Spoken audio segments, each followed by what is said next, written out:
So I don't think we can close off our thinking about what's happening in the United States without talking about the crisis right now around the legitimacy of policing and the prison crisis, in which an extraordinary proportion of especially Black men are imprisoned relative to any other subgroup in the population here. You know, the answer that Mike and Katherine, of course, also in her remarks, the answer that Mike just gave makes me feel as though the co-option of the judiciary by this political industrial complex, all the problems we have now reflect a more fundamental breakdown in the society than perhaps only the co-option of the political parties by financial interests. Is that right? Is the legitimacy of or the problems that we're having with this militaristic policing in the United States, Black Lives Matter, the problems with the prison crisis, is this part of this political industrial complex, or is this part of kind of a broader social set of really breakdown of social order in the United States that we need to be concerned with in a different way? So direct that to one of us. Katherine, would you mind weighing in on that, please? Yes. Any complex problem will have obviously multiple factors that contribute to its ascendancy and the level of urgency, and also the division. What we see in almost every problem, though, is that government has a role in it and government is failing in it.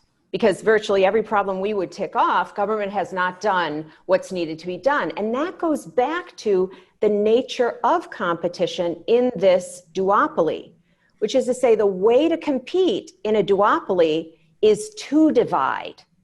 That's the most effective thing to do, is not compete for the middle, but rather to differentiate yourselves and turn out that base and almost depress the middle is actually sort of how it works in a political campaign. And in any complex issue, the solution is not ideological.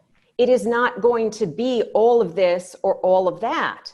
And yet they want, they're incented to help to have everybody believe that it's all this one or the other one and simplify the issue down, but they're not that simple. So the fact that we have this nature of competition makes it impossible for the elected officials in, our Congress or our state legislatures to effectively deal with these problems.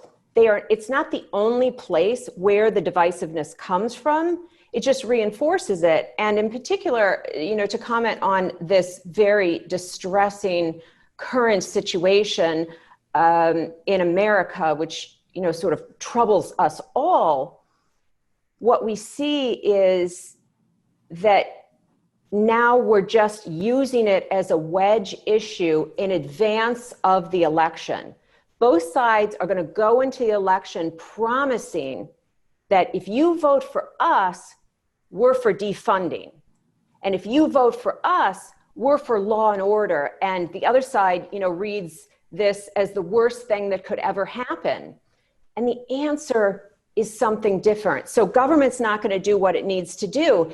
And over time, of course, it's failed in the same way on all kinds of quality of life issues that make it that we have distressing inequality, that we've had criminal justice system problems, that we have not had fair education.